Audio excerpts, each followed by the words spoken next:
What's up, guys? Welcome back to Newswave. So, it looks like Nintendo is going after resellers and hackers, technically. There's a tool that was being pre-sold for the Switch and the Switch Lite, the newer ones that were not susceptible to the whole put a paperclip in the side and all of a sudden the system is unlocked and you can load homebrew and all kinds of stuff on it. Looks like they were going to be going a bit further. Nintendo has actually moved to take down resellers with lawsuits. We're going to go over that today. And then also we got to talk a little bit about this PlayStation 5 event that's reportedly coming up. I mean, we have to expect one soon, right? Well, we have some new information from VentureBeat about when we can expect it and I guess what could be there. All that and more today, guys. As always, if you enjoyed these videos, make sure that like button helps out a ton. And if you're brand new here, hit that red subscribe button down below as we head towards 500,000 subscribers. And we're going to start today actually with that same VentureBeat report that came out because they highlighted several different things. This was Jeff Grubb who wrote about all the different companies, Sony, Microsoft, and Nintendo. But he did go back to Nintendo just to talk a little bit about some of their future for this year because it's kind of uncertain now with the pandemic and the virus right now in the world. But part of that has to do with Nintendo and them just no longer really planning a direct, reportedly, at all for the rest of this year. At least that's what's being said now. At this time, there are no plans for putting together a direct for the foreseeable future. Now, that does not mean that there could not be a direct in September, October, something to kind of, I guess, paint a picture for 2021. But right now, Nintendo is having a hard time with remote work, and it has not been easy, apparently, for them to adapt to it. So what does that mean? Well, that means that I would start expecting more of those Twitter-like announcements as we talked about previously with Paper Mario. The Mario 3D remaster, that could be one, the collection, right? Pikmin 3 Deluxe, Mario 3D World, those are all things that could just seriously show up on Twitter. It's gone as far as Nintendo telling their third parties, systems, developers, companies that wanted to announce things for the Switch indirects, don't wait for them, just go ahead and announce it. So, keep an eye out on YouTube and Twitter because that's where the direct is going to be, just kind of broken up. Also, the Epic Games Store has been competing heavily with Steam by basically giving games away, right? That's their strategy, and it's kind of worked. Like, people have been downloading the Epic Games Store just to get those games, and when they get something like Grand Theft Auto 5, yeah, it's going to get out of control, so much so that they had actual issues with the store and just overall traffic as people were swarming the Epic Games Store because they are currently giving away the premium edition of Grand Theft Auto 5. You can just log into the Epic Games Store, add it to your library, and that's it. You own Grand Theft Auto 5 on PC. That's a pretty big deal. Even if you have it on consoles, but you have a decent enough computer, it's worth getting it there because of all the mods that go down. There's a lot of really cool things that people do with Grand Theft Auto 5 on PC.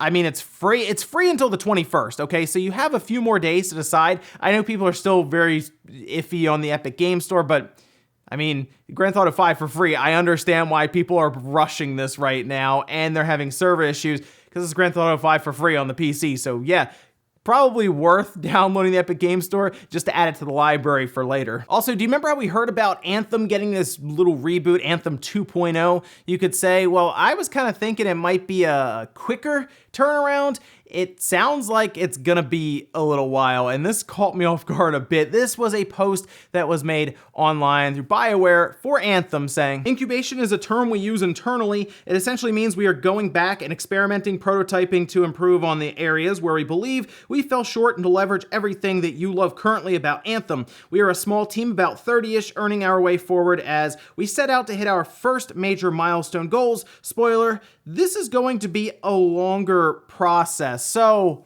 like, I'm actually surprised that this could be quite a while for Anthem to make this turnaround and that EA is willing to continue on. I mean, 30 people in a team, that is fairly small for EA to have on a game, but I mean, Anthem, it's going to be a longer process to get a turnaround to Anthem 2.0. I'm a little surprised that EA is continuing with this game and not just like, okay, well, we tried, we'll start over with something else. That Anthem name still is, it's not easy to market. We'll say that. We'll see, but it sounds like this could be years before Anthem makes the turnaround, and I'm seriously questioning how many people are even playing it today. And guys, with some of the quick news out of the way, let's get into the bigger stuff. We're gonna start right away with Nintendo cracking down on resellers and hackers for the Switch and the Switch Lite. See, a while ago, Team Executor released a video that showed them actually hacking a Switch Lite. They specifically showed the Switch Lite because, of course, you could say, oh, this is an older Switch, but then you say, oh no, it's a new Switch, right? It's a new one. It's not the old one, but it's the old one.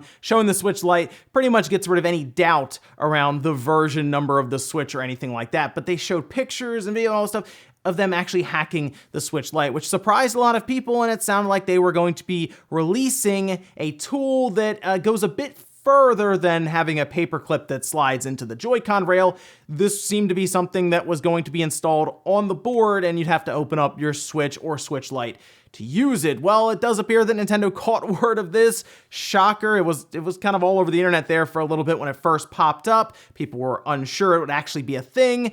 But it did seem like it was happening as resellers started taking pre-orders on it, and Nintendo noticed, and they started hitting people with lawsuits. One of these, for example, is Uber Chips. That is the one of the resellers that is a target of 2 lawsuits currently. And you can see it says here, an unfortunate set of events has happened. I'm sorry to inform everyone, but we must refund all pre-orders and cancel all pre-orders for SX Core and SX Lite. We will begin processing refunds immediately, in all caps there. Your refund may take a few weeks to show on your statement as we go through all of these one at a time. We intended no harm by selling pre-orders of this product.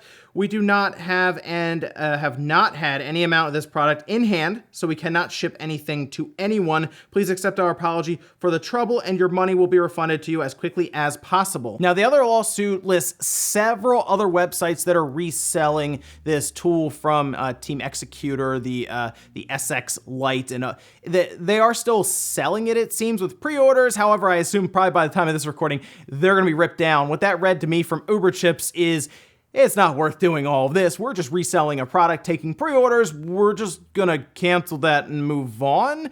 However, now Nintendo, of course, is looking into, I'm sure, these sites thoroughly as to what they are selling, because there are other tools that they are looking at for, like the Super Nintendo Classic, it seems, Nintendo Classic, for hacking those, although those are already pretty open anyway. Like, you don't really need a lot to do that. But Nintendo isn't messing around here with this new Switch system, of course. They kind of went out of their way to try to fix the problem from the original Switch that they had with NVIDIA and the Switch Lite. They kind of fixed it up with the new Moriko chip, and we're hoping they wouldn't have to deal with any of this, but it appears that that's not going to be the case. Now, Nintendo, of course, is arguing with this lawsuit that it presents a tool that is specifically designed to circumvent the system's security and basically have piracy take place, right? Where you download games, you play them without actually buying them. Nintendo doesn't want to mess around with this. They want to get rid of this right away. So you bring some lawsuits that will cost quite a bit of money generally to fight. And well, we see what happens here with Uber Chips.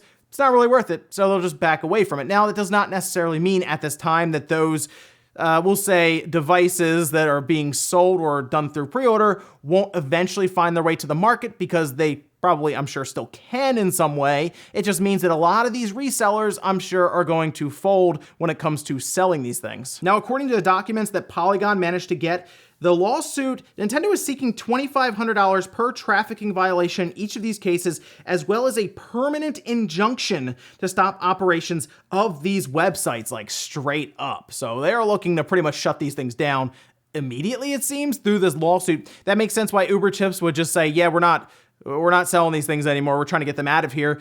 Maybe so they can make their own case that they have got rid of any of the infringing products, we'll say, and they can move forward. We'll see, but Nintendo, not messing around. It's going to be a little bit for these lawsuits to continue on, unless I guess the websites start just shutting down and folding, and we've seen Nintendo go crazy even after ROM sites. So to hear about this, to me, isn't surprising, but yeah, Nintendo not messing around with the security on the Switch and the Switch Lite right now. They've sold too many of them, and they're trying to, of course, bring in third parties and show them that it's a good system to sell on. The last thing you need is for like all of these Switch systems to start getting hacked and opened up, and then people just start downloading all of the different third-party games. I mean, we saw what happened to the PSP. Next up, let's go back to that VentureBeat article that talked about Nintendo, Sony, and Microsoft. And in this part, we're going to focus on Sony and Microsoft, as Jeff Grubb wrote about how the Sony event that was originally slated, as he said on Twitter even, for June 4th, is kind of in flux right now, not by a matter of weeks, but by a matter of days. And that's why when I heard June 4th, and this is a date that's been tossed around, I'll say that. People are unsure about this date, okay? And that has a lot to do with, of course, the situation right now in the world where people are in flux right now, remote work, it's kind of all over the place. So a June 4th date, while I'm sure that was the original plan, does not necessarily appear to be the case, and we've shifted now to the first half or early part of June, as I've kind of been saying, just in case that June 4th date kind of falls through. It has not been announced, so if it moves around internally, it's really not a big deal unless we had known about it. So the other thing that's very interesting here is Jeff Grubb mentioned that there is less third-party games, I guess, than he was originally anticipating, where he called it slate of play, because there's gonna be a massive slate of games.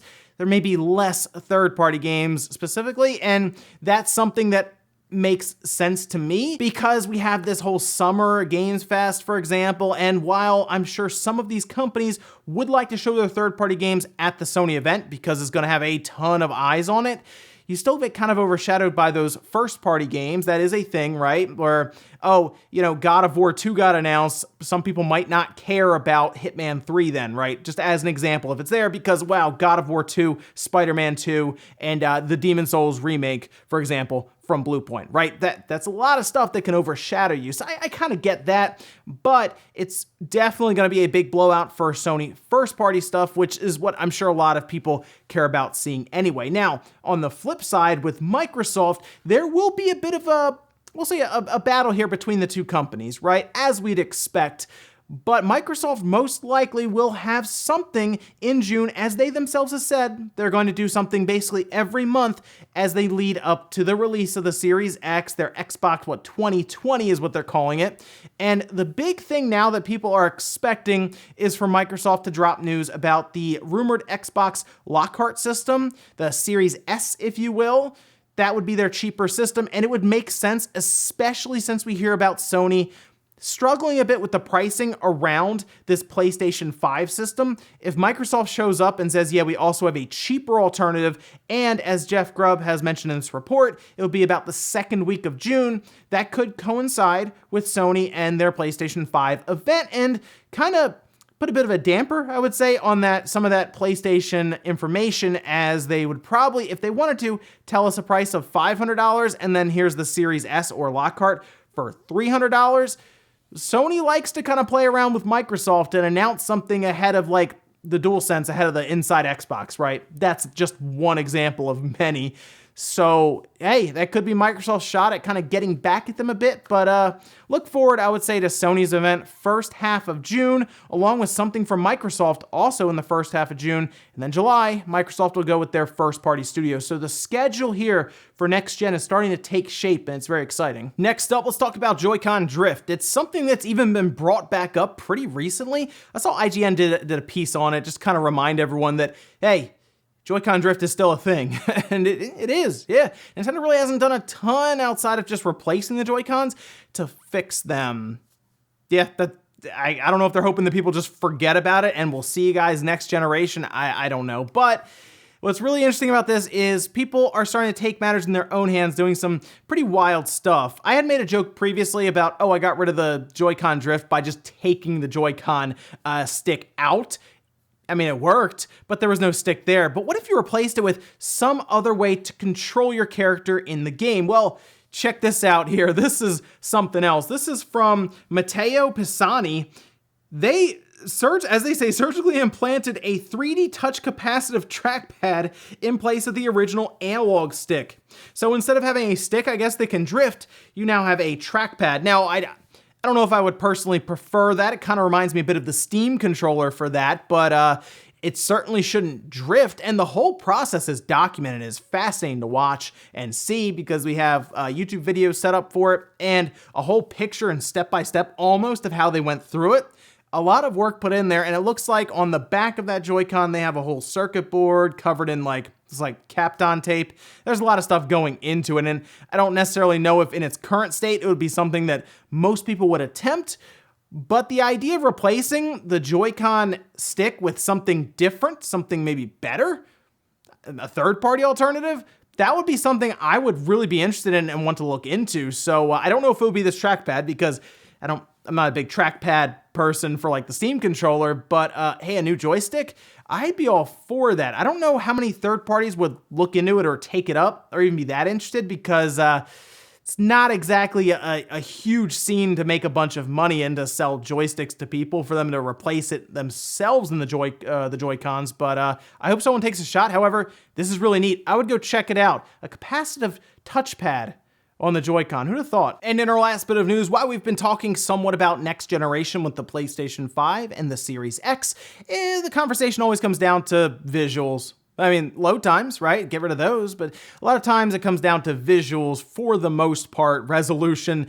teraflops, all this extra stuff. But there is still that DualSense controller that Sony made somewhat of a big deal about when they talked about things like the adaptive triggers, the haptic feedback. But I think we're still trying to wrap our heads around how they will use it outside of like more accurate rumble, I guess, when you're playing a game or the shooter or something, and maybe the ground, like, you know, you hit a little harder than you did before and it hits harder.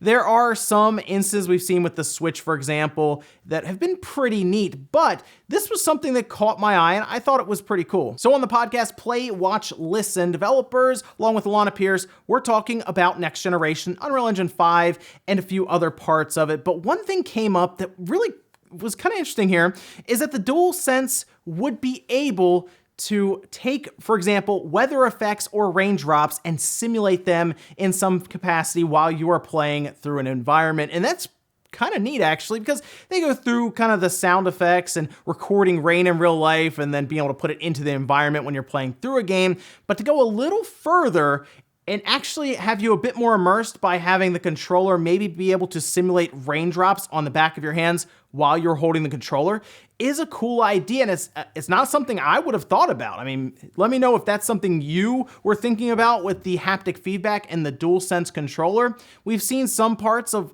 for example, with the Switch in Octopath Traveler, right? Where you sell something and it makes the noise for change being dropped in your hand, and you'll get kind of this effect with the Joy-Con or the Pro controller while you were sitting there selling your items. That's always something that's been neat, but it's never been over the top, and that's something I'm hoping that when haptic feedback in controllers for like the PlayStation 5 controller and I guess the Series X controller really starts to make standard across the board for Nintendo, Sony, and Microsoft, third parties start to attempt to innovate with it, right? And try some really cool things. I mean, these rumble motors can make noise. Like, they can literally have songs play, which is pretty cool. Like with Mario Party, you can have it makes a sound when it's your turn. That's kind of neat. Or when you beat Kirby, it plays a little tune at the end. So there's a lot of cool things that these haptic feedback motors can do. And I'm hoping that hearing things like weather being simulated with it is just kind of like the tip of the iceberg,